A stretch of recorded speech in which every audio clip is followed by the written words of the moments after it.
Bienvenidos al programa 69 de Área Protegida, que se emite por la radio online El Provincial, www.provincial.com.ar, o por la aplicación disponible para los celulares. Con el nombre de Área Protegida 2022, nos pueden ubicar en nuestras redes sociales, Facebook e Instagram, y escuchar en nuestros podcasts de Spotify y en nuestro canal de YouTube. Ya disponen de trivias sobre patrimonio en Instagram para aprender, pero de una forma muy entretenida. ¿Qué tal, Rubén? ¿Cómo estás? Muy bien, Rodolfo. Te mando un abrazo y un saludo a la audiencia también, porque hoy tenemos un temita hermoso. Vos sabés que a mí me gusta mucho trabajar con temáticas que están asociadas a la visibilización del trabajo de las mujeres. Y bueno, hoy con Valeria Edelstein vamos a tener una entrevista aquí, pienso que hermosa, porque yo estoy absolutamente subyugado con su podcast que se llama Contemos Historia, que lo recomiendo. Y bueno, así que muy expectante, como siempre. Sí, aparte con todo el trabajo hecho y que lo podemos sintetizar con el @científicas de acá, donde justamente se dedican a efectuar como si fueran biografías, ¿no es cierto?, de las científicas argentinas de todos los rubros, ¿no? Sí, porque hay virólogas, biólogas, geólogas, astrónomas, ingenieras mecánicas, en fin, no queda casi rubro en el cual no se ha abordado, y creo que esta difusión que hace Valeria es súper interesante, y creo que es el gran sello dentro del feminismo lo que está ocurriendo en el siglo XXI. Esto es muy reciente. Vuelvo a decir algo que me parece que hay que entenderlo en la proyección. En el siglo XIX prácticamente las mujeres no podían estudiar, acceder a secundarios o a carreras universitarias. Y cuando vemos el recorrido, digamos, de fines del siglo XIX, todo el XX y prácticamente en lo que va del XXI, es asombroso, es realmente destacable, y como me pasa en ese sentido igual que a vos, Rubén, me encanta que todo esto se pueda difundir. Hacemos una pausa musical con el tema Pensaba en vos, de Pedro Aznar.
Estás escuchando Área Protegida. por el Provincial Radio, con Rubén Mera y Rodolfo Giunta. En este segundo bloque de Área Protegida tenemos el agrado de presentar a Valeria Edelstein, o @valearvejita. Es doctora en química por la Universidad de Buenos Aires y diplomada superior en enseñanza de las ciencias por Flaxo. Es investigadora del CONICET, coordinadora del equipo de ciencias naturales de escuela primaria en la Escuela de Maestros y autora de más de 30 artículos científicos y numerosas participaciones en congresos.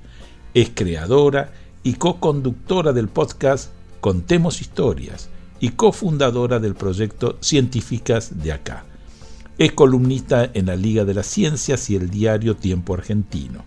Ha sido conductora, columnista y asesora científica en distintos programas de televisión. Todo tiene un porqué, Científicos Industria Argentina, Proyecto G y etc. Radio y medios gráficos y digitales. Es autora de textos escolares y de 15 libros de divulgación científica. ¿Qué tal, Valeria? ¿Cómo estás? Qué gusto grande que nos acompañes en Área Protegida. Hola, ¿qué tal? Qué bueno por fin poder encontrarnos así auditivamente. Así es. Valeria, ¿qué tal? Bueno, para mí también es un gusto que estés en el programa porque sabemos de tu recorrido y de todas las cosas que haces. Así que bueno, mucha alegría por tenerte en Área Protegida. Vos sabés, Valeria, que a mí me llamó la atención porque venimos trabajando todo este año con Rubén el tema de patrimonio desde la perspectiva de género, estuvimos trabajando con las pioneras y qué recorrido difícil, ¿no? Yo voy a hacer una super síntesis, pero que creo que vos nos vas a poder dar mayor información. En el siglo XIX, cuando empiezan las carreras universitarias, un poco en el formato que conocemos hoy, a las mujeres se les hacía difícil entrar a las facultades, es decir, tenían limitaciones y muchas veces no pudieron hacerlo. En el siglo XX, de alguna manera, pudieron ya insertarse y comenzar a desarrollar su actividad, pero a decir verdad, lo que estamos haciendo incluso ahora, y gran parte de tu tarea que tiene que ver con la difusión, es bien del siglo XXI, quiero decir, muy reciente, que aparecen incluso instituciones, algunos blogs en internet. Estaba viendo últimamente el de MIA, Mujeres Investigadoras Aliadas, AMIT, esta Asociación de Mujeres Científicas y Técnicas, pero todo esto es muy reciente. Contanos desde tu experiencia, porque vos específicamente trabajas estos temas. Sí, es exactamente como mencionás, ¿no? Digamos, la invisibilización y las dificultades que tuvieron que enfrentar las mujeres que querían dedicarse a la ciencia a lo largo de la historia siempre estuvieron, siempre existieron. Muchas veces las mujeres quedaron opacadas, o los logros que tuvieron las mujeres, las científicas, quedaron opacados porque fueron escritos bajo los nombres de sus maridos, de sus padres, de sus parientes en general. Entonces es una dificultad que se viene arrastrando desde hace milenios, que se notó mucho cuando surgieron las universidades y la dificultad que tuvieron las mujeres para acceder a la educación superior. En muchos países directamente estaba prohibido, o sea, sin ir más lejos, en Polonia, cuando Marie Curie terminó sus estudios, lo que llamaríamos sus estudios secundarios, ella quería seguir estudiando, su hermana también, Bronia, y sin embargo no podían porque las mujeres no podían acceder a la educación superior en Polonia, y participaron entonces de una especie de universidad clandestina que se llamaba Universidad Flotante, que iba cambiando de lugar. Iban dando clases en distintas locaciones para que no los encontraran, y así fueron empezando a formarse. Pero estas dificultades aparecieron muchas veces en muchos lugares. Había unos países en los que, por ejemplo, no se podía, las mujeres podían acceder, no había ninguna prohibición para que las mujeres accedieran a la universidad, pero sin embargo acceder a la universidad implicaba tener un título secundario, y en esos países las mujeres no podían acceder a la educación secundaria, entonces era más o menos lo mismo. Y también es cierto, como mencionas, que es un tema que tardó en ganar agenda pública, ¿no? Tardó en ponerse sobre la mesa y empezar a discutirse, porque lo tenemos muy naturalizado. Tenemos muy naturalizadas muchas de estas diferencias que se hacen entre géneros, tenemos muy naturalizados ciertas expectativas para los roles de género que vienen ya desde que somos criaturas, ¿no? Cuando vamos a ciertos juegos, qué pasa con lo que vemos en las representaciones en los medios. Si uno piensa en todos los dibujitos animados, por ejemplo, las películas en donde había personas haciendo ciencia que miraban la infancia, y podemos hacer un recorrido que va desde el profesor Neurus hasta lo último, tienen en común, ¿no? El profesor Neurus, los científicos en Los Simpsons, el profesor Utonio de las chicas superpoderosas, el profesor Lokovich de los autos locos, el profesor Von Pato de las Pato Aventuras, Dexter. Pero podemos encontrar muchísimas personas haciendo ciencia, el profesor Doc Brown de Volver al Futuro, y son todas personas que no solo trabajan estereotípicamente en un laboratorio con pelos locos y tienen ideas raras y todo explota, sino que además son todos varones. Hasta los que no son seres humanos son varones. No, seguro. Entonces, yo te aclararía una cosa que me parece importante para contraponerla, porque a la figura, porque viste que aparte eran como mayores, ¿no? En general, es decir, absolutamente. Y la contraparte era la bruja. El rol femenino sí estaba para la brujería. Exacto. ¿No? De hecho, esto es muy interesante. Por supuesto, claro, porque las mujeres que se dedicaban a algo más parecido a la ciencia en general eran tildadas de brujas, y demás, ¿no? O sea, eso es algo que pasaba. Entonces, esto de que ahora se ponga sobre la mesa, que se discuta, que esté en agenda, que sea algo que se habla incluso a partir desde la ley de educación sexual integral y demás, ayuda mucho a que dejemos de naturalizar estas cuestiones. Porque incluso hablando con docentes, o sea, hay estudios que muestran que son los propios y las propias docentes quienes creen que las chicas son inferiores en matemática, por ejemplo. Pese a que tenemos abrumadora evidencia de que eso no es así. Entonces, hay un montón de creencias que están muy arraigadas, desplazarlas cuesta, y por eso es tan importante que todo el tiempo se hable. O sea, creo que es una ganancia muy grande de este siglo, que empezaron obviamente pioneras desde hace mucho tiempo. Siempre hubo mujeres en la historia que trataron de mostrar estas desigualdades, estas inequidades, pero que ahora es un tema mucho más masivo. Y necesitamos que eso esté ahí, que se discuta, que se hable, para que las nuevas generaciones no lo tomen como algo natural, no digan, no, claro que las mujeres estamos hechas para la casa, los varones para salir a trabajar afuera, y entonces estos roles se perpetúen así por los siglos de los siglos. Claro. A mí me pasó que recién este año conocí la figura de Hipatía de Alejandría, ¿no? Que me llamó mucho la atención, digamos, por todo lo que ella había desarrollado como conocimiento. Incluso los retratos de ella, por supuesto imaginarios, comienzan recién en el Renacimiento. Hay obras de Rafael Sanzio sobre la escuela de Atenas y demás, pero la pasó mal esta mujer, es más, la terminan matando. La pasó muy mal. Claro. Entonces digo, son situaciones muy complejas, ¿no? Es decir, donde ella también en su momento, estamos hablando de los siglos terceros, cuartos, realmente tuvo una resistencia muy grande, y su reconocimiento fue tardío ya de aquella época. Vos nombrabas recién a Marie Curie, es decir, y lo que contabas de la prohibición de entrar a estudiar es de fines del siglo XIX, una persona que no sé si hay muchos que ganan 2 premios Nobel. Es decir, realmente es una cosa muy excepcional, muy maravillosa, ¿no? Bueno, eso que mencionas, tengo un par de cositas para decir. Eso último que mencionaste me parece súper relevante, porque es algo que yo trato de transmitir en las charlas, que es que cuando hablamos de científicas tendemos a... Obviamente todo el mundo conoce a Marie Curie, uno sale y pregunta, y Marie Curie es la científica que todo el mundo conoce. Exacto. Y el problema que tenemos es qué imagen de la ciencia estamos contando, porque si lo que estamos diciendo es, bueno, mirá, Marie Curie lo consiguió, Marie Curie pudo hacerlo, mirá, Marie Curie también ganó esto que vos decías, ¿no? 2 premios Nobel, y la vara no puede estar ahí. ¿Cómo puede ser que la vara para las mujeres esté en ganarse 2 premios Nobel?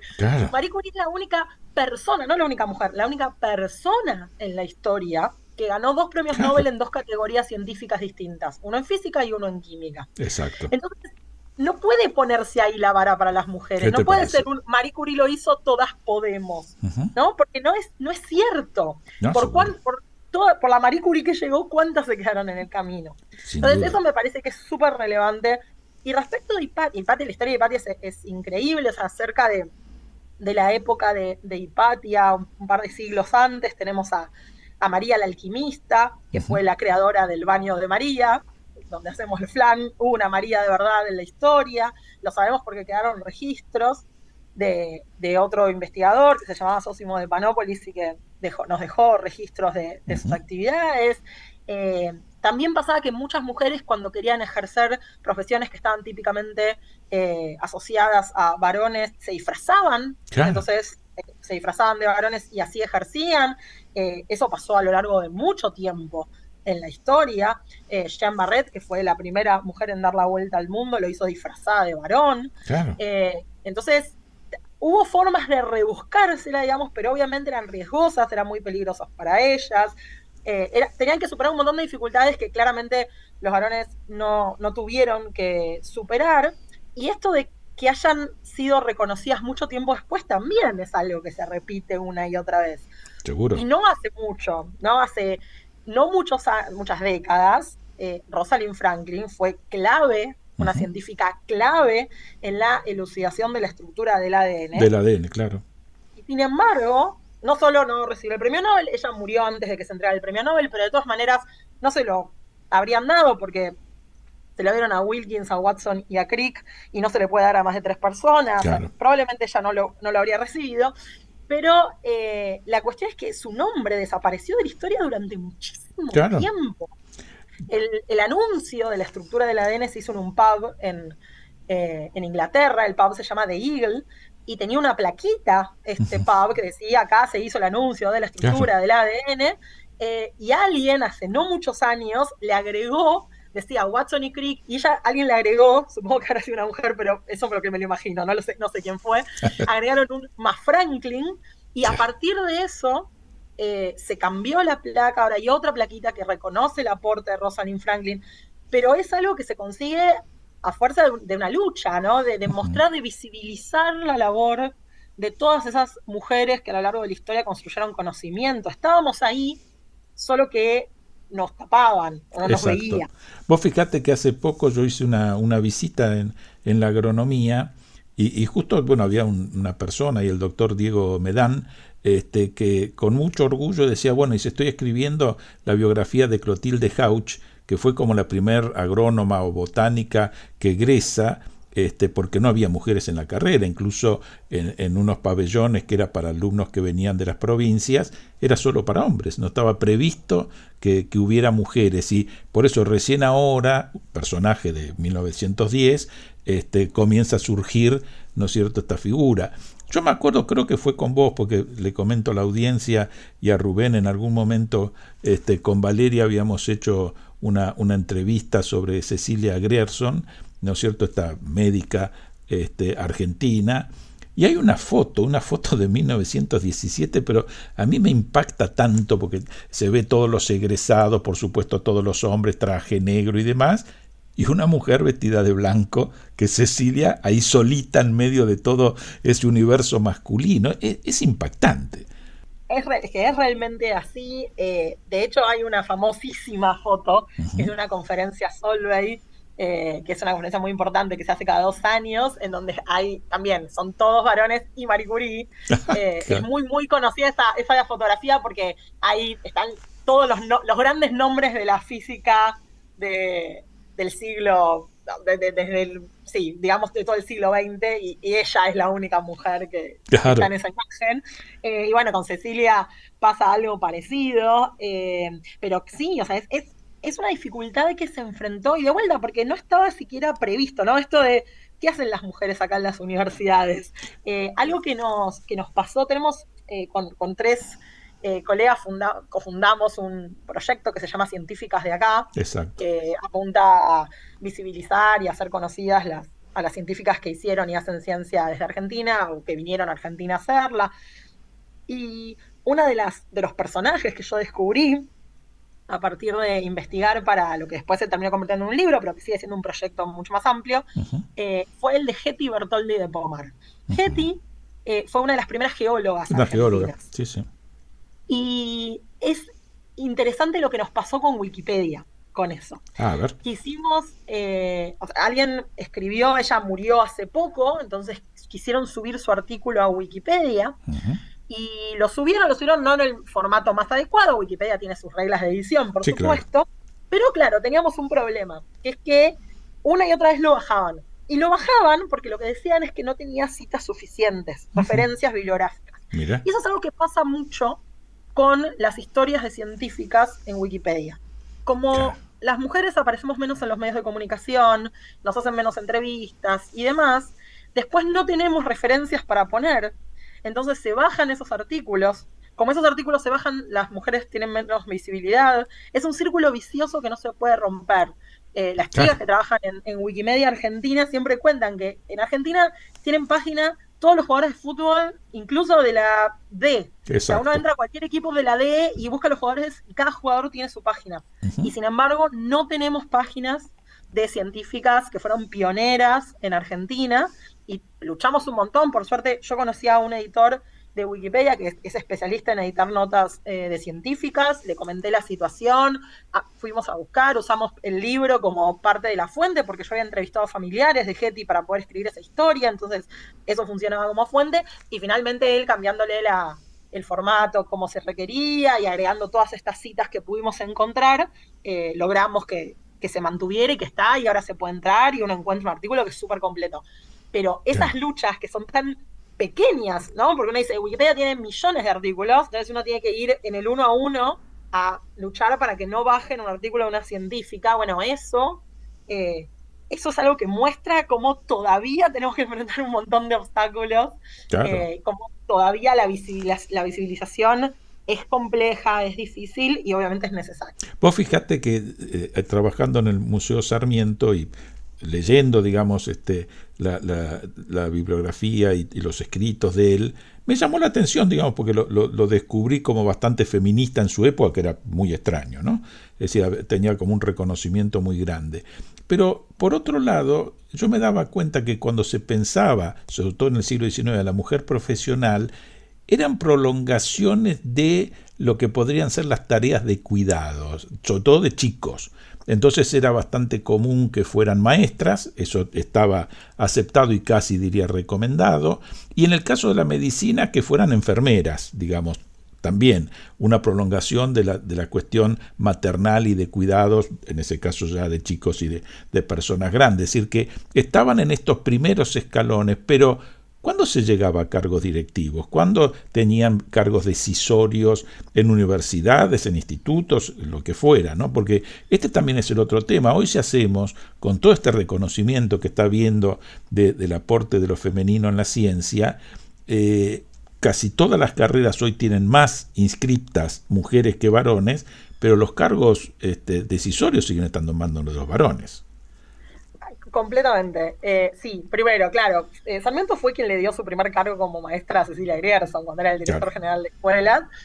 Y es como decís, las profesiones más feminizadas son las de docencia y si uno se pone a pensar en ciencias, en investigación, medicina está muy feminizada. No toda medicina, en su momento era ginecología y obstetricia, era típico para que se dedicaran las mujeres, pero eso vos decís de mirar en dónde estamos, también es un análisis interesante, porque de hecho en Argentina los últimos datos muestran que hay más investigadoras que investigadores, o sea, estamos por encima de la paridad, ya. Digo, en general América Latina tiene un 45% de investigadoras y 55% de investigadores, lo cual muestra una cercanía general, mucho más que el promedio mundial, que es 29% de mujeres, pero incluso en Argentina estamos por encima. Entonces, ahí es donde podríamos decirnos, bueno, ¿de qué se quejan si ya están en paridad? O sea, no hay nada que mirar ahí.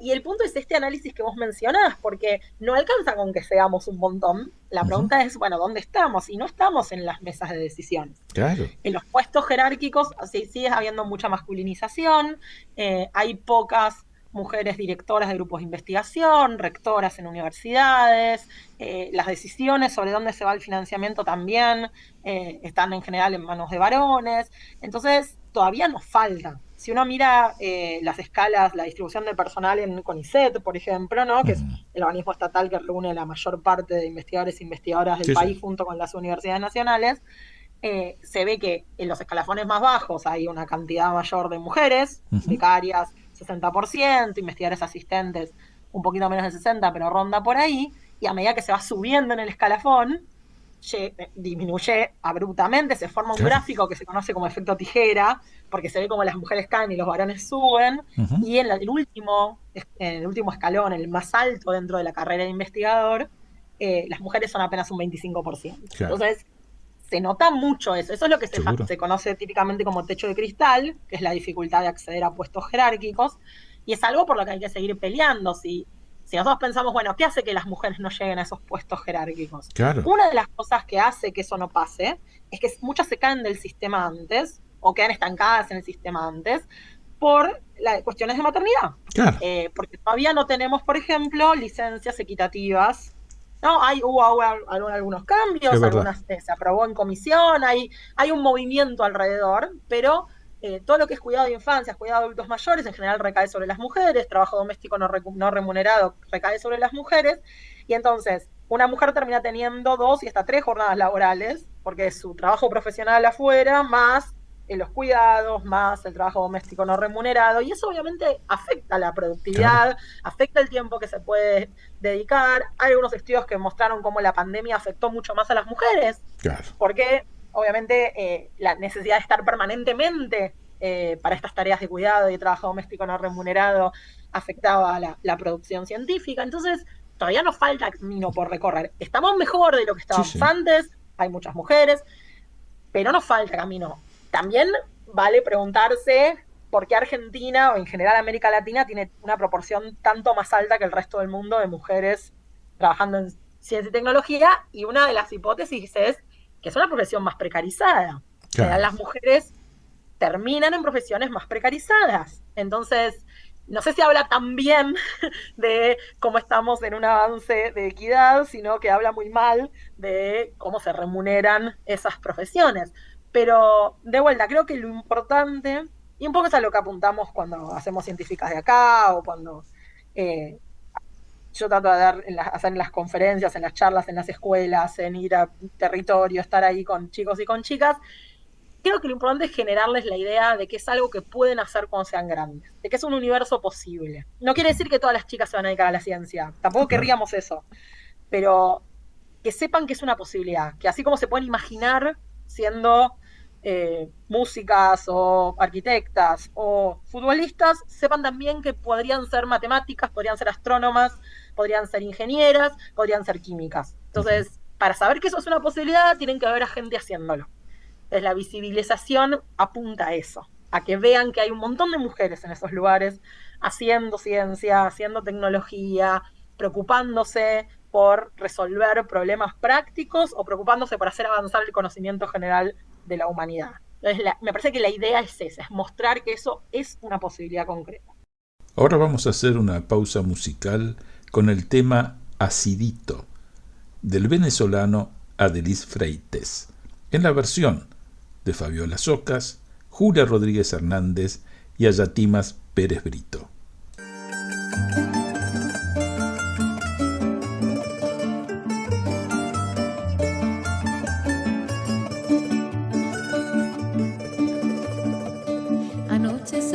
La luna sobre el espejo de la laguna y me hizo acordar de una ilusión que llevo en el corazón. Anoche se reflejaba la luna sobre el espejo de la laguna y me hizo acordar de una ilusión que llevo en el corazón. Cual ninguna, pues la tuna de limón se clavó en mi corazón y me dejó sin ilusión, sin amor y sin fortuna. Tuna de limón se clavó en mi corazón y me dejó sin ilusión, sin amor y sin fortuna. Debajo de un limonero en flor no se me olvida el te quiero amor. Debajo de un limonero en flor no se me olvida el te quiero amor. Aunque debiera olvidarte porque ya pasó la floración y se le cae de la mata acidito el juguito de limón. Gota a gota va cayendo y ardiendo en mi corazón.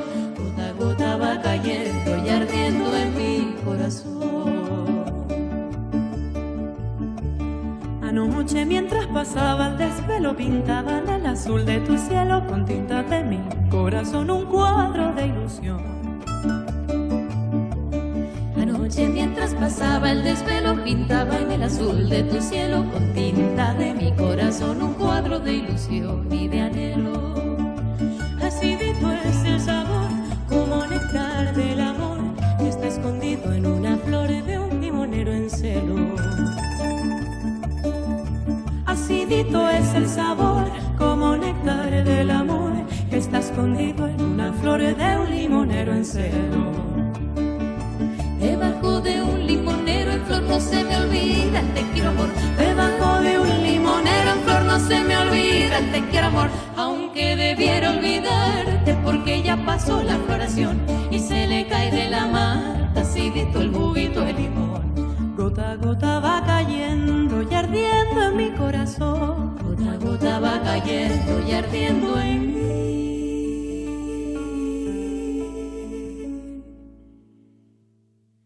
Anoche se reflejaba la luna sobre el espejo de la laguna y me hizo acordarme de una ilusión que llevo en el corazón. Anoche se reflejaba la luna sobre el espejo de la laguna y me hizo acordarme de una ilusión que llevo en el corazón. Cual ninguna, cual la tuna de limón se clavó en mi corazón y me dejó sin ilusión, sin amor y sin fortuna. Cual la tuna de limón se clavó en mi corazón y me dejó sin ilusión, sin amor y sin fortuna. Debajo de un limonero en flor no se me olvida el te quiero amor. Debajo de un limonero en flor no se me olvida el te quiero amor. Aunque debiera olvidarte porque ya pasó la floración y se le cae de la mata acidito el juguito de limón. Gota a gota va cayendo y ardiendo en mi corazón. Gota a gota va cayendo y ardiendo en mí.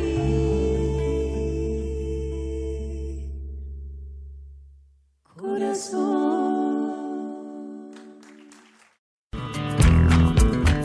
Acompañan a Área Protegida el Comité Argentino de ICOMOS, Consejo Internacional de Monumentos y Sitios, organismo que trabaja por la conservación, protección y valoración de los monumentos y sitios de valor patrimonial, y el Comité Argentino de ICOM, Consejo Internacional de Museos, organización no gubernamental que establece estándares profesionales y éticos para las actividades de los museos. CICOP, Centro Internacional para la Conservación del Patrimonio, organización no gubernamental que desde hace 30 años trabaja en pos del conocimiento y conservación del patrimonio cultural. Bueno, ahora en el comienzo de este tercer bloque con Valeria Edelstein, quería hacerte una pregunta, Valeria, porque en el bloque anterior vos dijiste algo que a mí me llamó la atención y permitime que vuelva para atrás, pero vos comentabas que en Polonia había una universidad flotante para mujeres. Entonces, a mí lo que deduzco que en esa universidad seguramente había también muchos hombres docentes que no estaban de acuerdo con el clima y con el contexto general de esa época. ¿Es como más o menos como lo pienso? Sí, efectivamente. La Universidad Flotante en realidad era una universidad abierta a tanto varones como mujeres. En esa época Polonia estaba invadida en parte por Rusia y era obligatorio hablar en ruso, no se podía hablar en polaco. De hecho, el padre de Marie Curie lo habían echado, era profesor y lo habían echado de su escuela por querer seguir dando las clases en polaco, y la Universidad Flotante mantenía la tradición de dar las clases en polaco, por eso además tenían que esconderse, porque si los encontraban hablando en polaco los podían llevar presos. Uh-huh. Y sí, había varones que cursaban y también había docentes, profesores que eran varones, y tal cual, siempre a lo largo de la historia uno puede encontrar un montón de personas que yendo contra la corriente no querían o pensaban que las mujeres tenían un lugar en la construcción del conocimiento científico. Uh-huh. Sin ir más lejos, Lavoisier está considerado el padre de la química moderna. Lavoisier para 1795-96 trabajaba en el arsenal de la pólvora en Francia y a partir de algunos experimentos que empezó a hacer logró desarrollar las bases, los principios de la química moderna, fue el primero que identificó la existencia de elementos químicos, el primero en hacer una tabla de elementos químicos, pero cuando llegó el primero, el que identificó, estoy haciendo un poco de trampa, porque en realidad no trabajaba solo. El trabajo científico nunca es un trabajo en soledad, siempre hay un trabajo colaborativo de toda la comunidad, pero en el caso particular de Lavoisier, no solo no trabajaba solo, en el sentido de que había toda una comunidad colaborando y se paraba sobre investigaciones anteriores, sino que literalmente no trabajaba solo, porque trabajaba con Mary Ann, que era su esposa, y ella, cuando él se iba a trabajar al arsenal de la pólvora, se encargaba de hacer todos los experimentos y registrar todos los resultados para después discutirlos con él. Claro. Y no, la historia de Mary Ann no es una historia tan conocida, en general no aparece en los libros de texto, uno siempre menciona a Lavoisier pero no la nombra a ella, y claramente para él era su par, era su compañera con la que hacía los experimentos. Claro. Entonces, cómo contamos esa historia también habla de cómo nosotros tenemos una imagen de ciencia que es bastante sesgada. Entonces, sí, a lo largo de la historia hay un montón de personas que lucharon por la equidad y no eran solo mujeres y se enfrentaron con el status quo. Lo que pasa es que eran las menos. Por suerte ahora es algo que se discute y que está en el ruedo y se habla mucho más y mucho más abiertamente, porque en realidad es algo que se construye entre toda la sociedad y que se construye de manera colectiva. O sea, no pueden ser luchas individuales. Y eso sí me parece que es importante, porque muchas veces, yo he visto muchas entrevistas en las que hay investigadoras que llegaron a lugares muy importantes y dicen, bueno, pero si yo pude, es porque se puede. Y eso habla de luchas individuales, cuando en realidad esto tiene que ser algo colectivo. No todo el mundo puede, porque no todo el mundo parte del mismo lugar, porque no todo el mundo tuvo las mismas oportunidades. Entonces, parte de la equidad es tratar de darle a todo el mundo esas posibilidades. Claro. Yo te iba a preguntar, porque también es interesante en tu caso, porque vos sos doctora en química y a su vez asumiste este rol, me parece tan importante, de darle visibilidad a las mujeres. ¿Cómo fue tu elección de esa carrera, digamos, quizás en una época que todavía ya seguramente no había tantas resistencias como antes, pero quizás tampoco era tan común? Bueno, yo fui a un colegio secundario, yo soy de esas personas que, hay gente que cuando es chiquita ya sabe lo que va a querer hacer en su vida, no era mi caso, yo no tenía ni idea. Siempre cuento que cuando mi mamá me preguntó a los 7 años a qué me quería dedicar cuando fuera grande, le respondí que quería ser pollera, quería cortar y vender pollo. Qué linda. No tenía una vocación científica. Me gustaba, siempre me gustaron mucho los juegos de ingenio, me gustaba la ciencia en general, pero no lo había pensado jamás como una posibilidad laboral, profesional. Claro. En el secundario yo fui a un colegio técnico, donde los primeros 3 años eran comunes y los últimos 3 eran una especialización.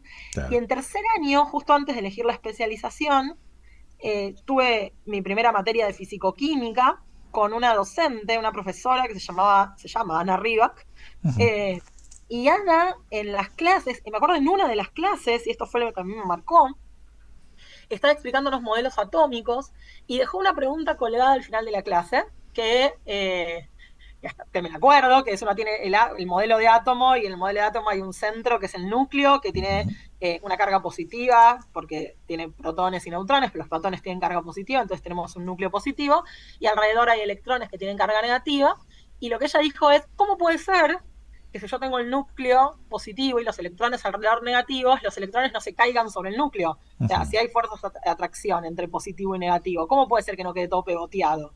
¿Qué está pasando ahí? Y para mí fue una pregunta maravillosa. Después, aprendiendo sobre el modelo atómico y demás, entendí que era una pregunta que se habían hecho efectivamente en la historia de la química y que fue lo que dio lugar al desarrollo de nuevos modelos atómicos. Pero para mí fue hermoso que esa clase quedara con una pregunta abierta, porque a mí me dejó pensando, porque a la clase siguiente vimos una posible respuesta, pero me abrió la puerta a darme cuenta de que hacer ciencia era hacerse un montón de preguntas. Claro. Y era maravillosa esa idea de poder hacerme preguntas. Entonces, ese año yo decidí que la especialización que iba a seguir era hacer técnica química, así que los próximos 3 años en el secundario tuve mucha química, y después ya me pareció hasta bastante obvia mi elección de carrera. Muchos de mis compañeros siguieron medicina, pero a mí me gustaba mucho la química, así que elegí seguir la licenciatura en química y después hice el doctorado y después hice carrera de investigación, pero fue una docente, fue una profesora de secundario. Claro. Y yo uso esto también para mostrar el rol tan relevante que tienen los docentes en nuestra vida. O sea, pueden marcar elecciones de carrera, pueden cambiarnos la manera en la que vemos el mundo. Los docentes son fundamentales en la manera en la que después vamos a seguir nuestras carreras. Y por eso me gustaría también que fueran mucho más reconocidos, Claro. que pudieran, que todo el mundo pudiera ver la importancia que tiene la profesión docente. Así que en mi caso fue gracias a Ana que me abrió esa puerta Claro. y después fue ir encontrándome con nuevas preguntas a lo largo del camino. Y la verdad es que es fascinante entender un poco más cómo funciona el mundo. Uf, ¿qué te parece? Esta cuestión de difundir la tarea de las científicas, que fue paralelo evidentemente a tu trabajo de investigación, concretamente. ¿Cómo surge esa necesidad que me parece tan valedera, ¿no?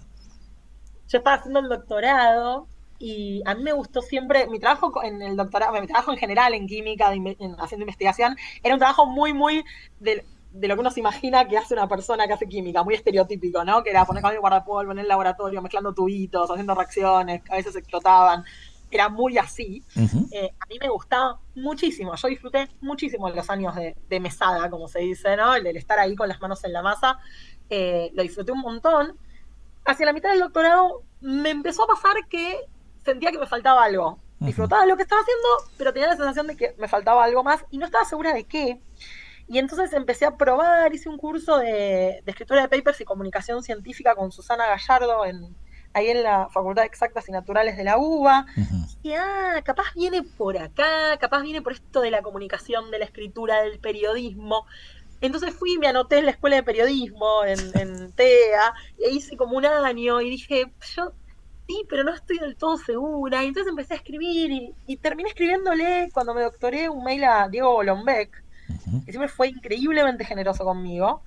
Diego no me conocía, yo le escribí un mail que decía, hola, mi nombre es Valeria, estoy terminando mi doctorado en química y me pasa que me encantaría poder hacer algo como lo que vos hacés, esto de comunicar la ciencia, tengo ideas, pero no sé cómo avanzar, si tenés algún consejo. Y él me respondió diciéndome, bueno, ¿qué ideas son? Porque es el director de la colección Ciencia que Ladra, de la editorial Siglo XXI, que es una colección de divulgación científica. Yo le dije, le mencioné un par de ideas. Una de esas ideas era contar cómo llega un remedio de la naturaleza a la farmacia. Claro. Yo había trabajado durante años en un laboratorio que hacía química farmacológica y me dijo, uy, esta idea me gusta para un libro, ¿te animás a escribir un índice? Y escribí un índice, y te animás a escribir el primer capítulo, y escribí el primer capítulo, y le gustó, y me dijo, bueno, escribí el libro, y eso se convirtió en Los Remedios de la Abuela, que fue mi primer libro, y a partir de ahí eso me abrió muchísimas puertas. Claro. Porque empecé a trabajar en Científicos e Industria Argentina con Adrián Paenza, empecé a tener columnas en radio, en tele, seguí escribiendo libros, escribí después Científicas, que ganó el premio de divulgación de Ciencia que Ladra el año siguiente, y después ya fue un camino que no paró, y apareció el podcast, y aparecieron las redes sociales, y los hilos y demás, pero la verdad es que a mí me abrió la puerta Diego porque confió en una idea, y yo siempre voy a estar agradecida por eso, y también porque yo seguí esa inquietud, ¿no? Claro. Yo tenía ese ruido que me hacía pensar que me faltaba algo, y lo que me faltaba era contar.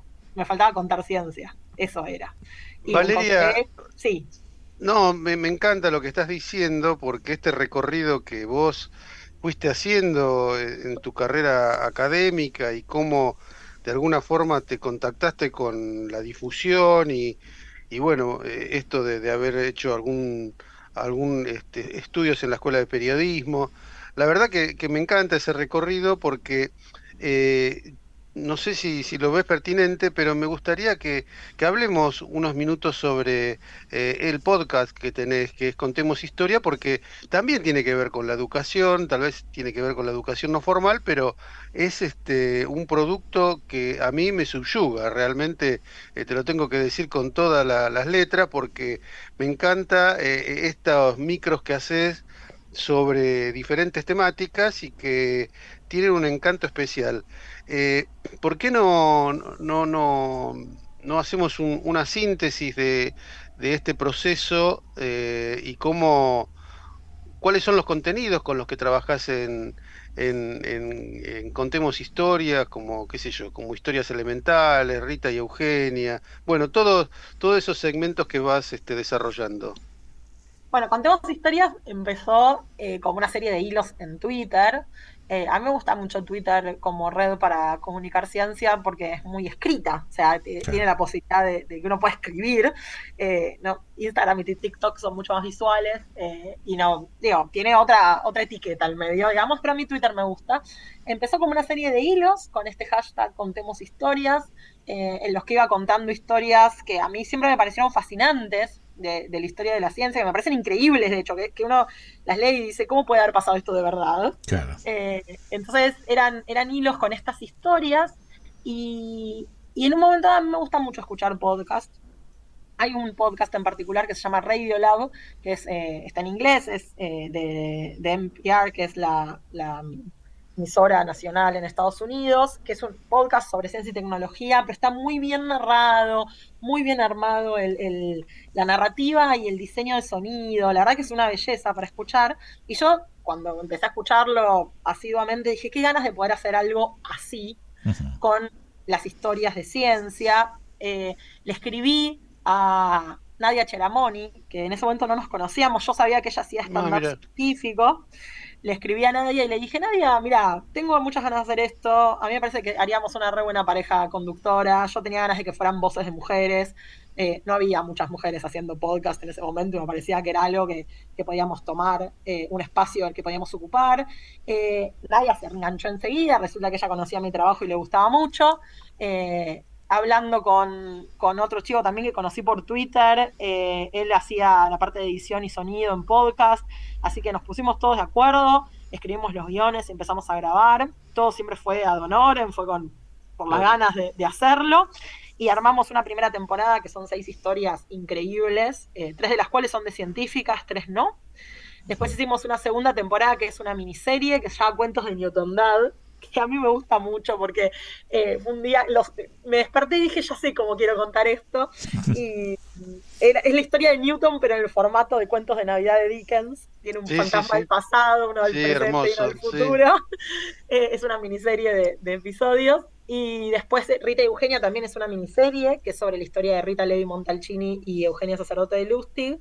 Eran primas, médicas, Rita ganó el Nobel, Eugenia se vino para acá y fue la que introdujo la vacuna contra la polio. Es una historia impresionante. Para hacerla entrevistamos a Livia, que es la hija de Eugenia, que tiene 80 y pico de años y que nos dio material, nos contó su historia. Fue la verdad que un proceso precioso. Y la última temporada, la cuarta, se llama Historias Elementales. Son historias que van en torno a algún elemento de la tabla periódica. Sí, sí. Entonces ahí hay también otra serie de episodios. Y justo hace unos días venimos hablando con Nadia porque tenemos ganas de hacer una nueva temporada, ya tenemos la idea, sabemos de qué queremos hablar, sabemos cuáles son las historias, estamos viendo cómo nos organizamos, porque la verdad es que es muy lindo poder hacer ese producto, es lindo que se escuche. Cuentos de Newton Dad lo escucharon un montón de chicos, por ejemplo. Es hermoso ese segmento, es hermoso. Es muy lindo. Especialmente cuando comienza con toda esa confusión con el calendario gregoriano y el calendario juliano, que lo explican hermosamente, y la verdad que muchos no lo conocíamos así en detalle como lo cuentan ustedes. Esa temporada a mí me parece muy linda, esa miniserie me parece muy linda, porque además nos permitimos jugar un poco mezclándolo con una cuestión más teatral. Después con Rita y Eugenia hicimos algo parecido también, porque las cartas de la miniserie son cartas que escribí yo, no son cartas reales, pero sí están basadas obviamente en todas cuestiones reales y en las memorias de Eugenia y en lo que nos contó su hija y demás. Pero la idea también es poder conjugar un poco la historia haciéndola novelada, o sea, tratar de que sea un acercamiento más ameno. El podcast, para mí, todo lo que sea la radio, me parece un medio increíble y permite jugar con la imaginación de quien está escuchando, ¿no? Porque es eso, no está todo ahí, no están todos los elementos, está lo auditivo y aparecen los sonidos y aparecen sugerencias, pero en la cabeza de uno se va armando esa historia con imágenes. Y aparecen muchas, digamos, consultas, comentarios, o tenés forma de medir la audiencia que tiene todo tu material de difusión. Bueno, ahí el podcast tiene métricas desde que lo empezamos a subir a Spotify. Sabemos que tuvo cientos de miles de escuchas, que es un montón para un podcast de ciencia. Lo mismo pasa con los videitos de las columnas. Hay uno de los videos de columnas de la Liga de la Ciencia que tiene casi 100.000 vistas, que es sobre la investigación de la manzana en la ensalada de frutas.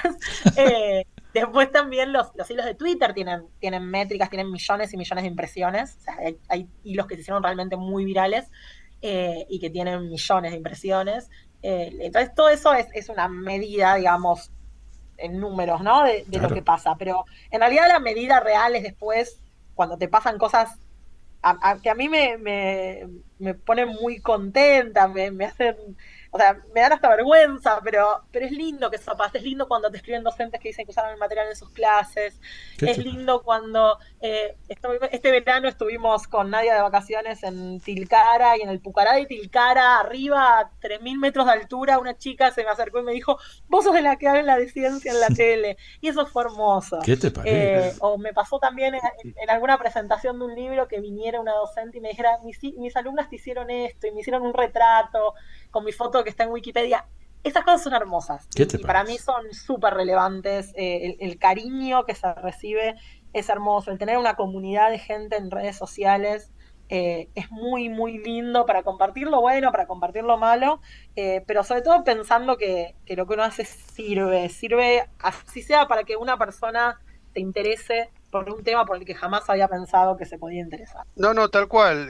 Lo que quería decirte es que no solo que sirve, sino que enseña, enriquece, y realmente en los medios yo creo que hace falta productos de calidad, ¿no? Porque uno a veces escucha en radio programas que son absolutamente vacíos. No quiero entrar en una crítica despiadada, pero esto que vos haces y que está asociado a la ciencia es no solo hermoso lo que hace, sino que es necesario. Así que, como lo que hace Paenza, por ejemplo, ¿no? Como lo que hace Starriver, qué sé yo, de pronto todo aquello que muchas veces se tratan en claustros muy reducidos, bueno, poder trasladarlo a la comunidad me parece maravilloso. La verdad que yo te agradezco y te felicito porque Contemos Historias es un podcast hermoso y uno aprende permanentemente con eso. Muchas gracias. No, yo además quería agregar que hay un valor agregado, ¿no?, en esto que hay que tener en cuenta. Es necesario que se cuente, pero también buscar cómo contarlo. Y creo que en esto realmente Valeria ha hecho una situación destacada, porque Valeria es cuando está en una jornada, cuando está exponiendo, digamos, en un congreso frente a especialistas y que tiene un lenguaje, que tiene una forma de expresarse, y es otra, evidentemente, cuando difunde, y esto es lo que hace que el público en general pueda acercarse, porque también está ese prejuicio, decir, no, pero a mí de ciencia yo no sé nada, y Valeria hace que cualquiera pueda escuchar sus podcasts, sus programas y demás, que lo sienta como una cuestión más cotidiana y que cosas que le pasan a él tienen una explicación, que eso es lo interesante de la ciencia, que uno no se imaginaba, ¿no? Entonces, ahí yo creo que esta adecuación te ha jugado realmente muy bien, ¿no? Bueno, muchas gracias. Es lo que tratamos de hacer quienes nos dedicamos a la comunicación de la ciencia, porque realmente consideramos que la ciencia es maravillosa, es fantástica, es increíble, pero sobre todo es esto, es necesaria. O sea, es necesario que la sociedad se apropie de ese conocimiento científico, porque permite que se tomen mejores decisiones, que tengamos en algún sentido más libertad a la hora de decidir. Y bueno, esa es la tarea. Claro. A veces sale mejor, a veces sale peor, pero esa es la idea. No, de pronto a mí me gusta que el Ministerio, tanto de Educación y de Cultura, haya hecho un reconocimiento a las científicas argentinas en las cuales te incluye, y vos con científicas de acá haces un largo recorrido con Andrea Gamarnik, Irene Benasconi, hablábamos de Lady Regina, de Miriana y Griselda Pastoriza, Fran Castro Bubani, bueno, es una larga lista. ¿Cuáles fueron aquellas que más te impactaron, Valeria? Bueno, me gustó, la historia de Getty a mí me gustó mucho. Muchísimo, porque no la conocía. Claro. Y porque además fue una gran defensora del federalismo, ¿no? Uh-huh. De hacer ciencia federal. Claro. Es algo que todavía cuesta, que se intentó desde o sea, desde CONICET hay una tendencia a tratar de favorecer el federalismo, pero no es fácil, o sea, los grandes centros de investigación están en las grandes ciudades y tratar de que haya investigación en otros puntos que por ahí no son tan concurridos es más difícil. Entonces Getty siempre fue una gran defensora de hacer ciencia federal, de que quienes estudiaban con ella no se fueran a otros centros. Entonces la historia de ella me parece que es muy linda. Y después hay muchas historias dentro de las que contamos que me gustan porque, y esto fue algo que deliberadamente quisimos hacer, que es mostrar la diversidad. Porque una de las preguntas que nos hicimos cuando armamos Científicas de Acá fue, bueno, primero, ¿qué quiere decir ser científica? Y segundo, ¿qué quiere decir ser de acá? Claro. Porque, ¿qué es de acá? ¿De acá es que haya nacido en Argentina? No, de hecho, Eugenia Sacerdote de Lustig está en nuestra lista porque eligió venir a trabajar acá. Claro. Y porque desarrolló su carrera acá, a pesar de no haber nacido acá. Alguien que se fue cuando era chica y trabajó en otro lado, ¿también es de acá? Sí, también es de acá. Claro. En general, quienes se van a trabajar afuera siempre tienen un ojo puesto en Argentina. Seguro. Entonces también son de acá. De acá las que eligieron, de acá las que fueron. Me parece que el libro y las historias que elegimos para contar dentro de todo el proyecto tratan de mostrar esa diversidad, no dejar de lado las ciencias sociales. A mí, bueno, Eugenia Sacerdote de Lustig sin duda es una historia que me parece increíble, me parece fascinante. Me gusta además porque tuvo muchas dificultades y cómo fueron siendo superadas y cómo no lo hizo sola. Esta idea del trabajo colaborativo me parece que tiene que aparecer una y otra vez. Esto que vos decías recién de cómo contar, ¿no? El cómo contar me parece que es central, porque en sí muchas de estas historias son conocidas. Uno va y busca los datos y los datos están ahí. Pero en el cómo contar tiene que aparecer el componente humano. Eso. Porque si no, ¿cómo me identifico yo con esa historia que me estás contando? Eso. Si yo voy y cuento la historia de vuelvo a Marie Curie solo porque es la más conocida, ¿no? Pero si yo cuento la historia de Marie Curie como la científica brillante que se ganó 2 premios Nobel, la verdad es que no me interpela, porque, qué sé yo no me voy a ganar 2 premios Nobel, yo no voy a trabajar como trabajó ella, no hay nada ahí, no hay ningún elemento que me muestre su humanidad, que me muestre sus errores, que me muestre sus dificultades, que me haga sentir que puedo identificarme con algo de esa historia. Claro. Entonces, el cómo contar, en particular la vida de Marie Curie, yo la conté muchas veces, a mí me gusta mucho contar la parte que menos se conoce de ella, porque es la más humana. Claro. Pero cómo contarla tiene eso, ¿no? Es, ¿qué puedo yo hacer para que la otra persona sienta que puede identificarse con esa historia, que se puede meter en ese contexto, que puede ver qué fue lo que le pasó, que podría haberle pasado a ella también?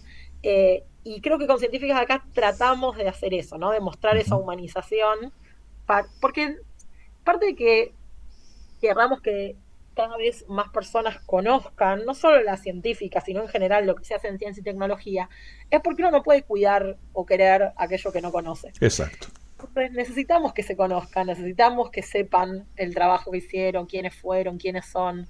Es una cuestión de reconocer a las que fueron, pero también de inspirar a las que van a venir y de saber que tenemos ese valor, que tenemos ese potencial humano, que está ahí, que tenemos que cuidarlo. Valeria, estamos ya en la parte final. Realmente te quiero mandar un abrazo muy grande y agradecerte muchísimo. Siempre te admiré mucho, fue tan lindo ese encuentro que hicimos para el Museo Sarmiento en su momento, y por eso realmente estaba muy, pero muy interesado en que estuvieses en área protegida, y realmente es un placer, siempre es un placer escucharte, un deleite enorme. Así que de mi parte, un abrazo muy grande y muchísimas gracias por tu participación. No, muchísimas gracias a ustedes, la verdad que la pasé muy lindo, es muy lindo poder encontrar espacios tranquilos en los que se pueda conversar durante un tiempo, sin estar corriendo, sin estar apurados. Creo que nos debemos más de estos espacios, así que muchísimas gracias por haberme invitado y por haber querido compartir conmigo este tiempo, y ojalá les guste el trabajo que hacemos, el trabajo que venimos haciendo, y quieran seguir explorándolo, y saben dónde encontrarme porque yo siempre estoy por ahí en las redes. Seguramente, Valeria, también mi agradecimiento por todo lo que haces, y disfruto mucho el podcast de Contemos Historias, que es muy, muy entretenido, se aprende muchísimo, y bueno,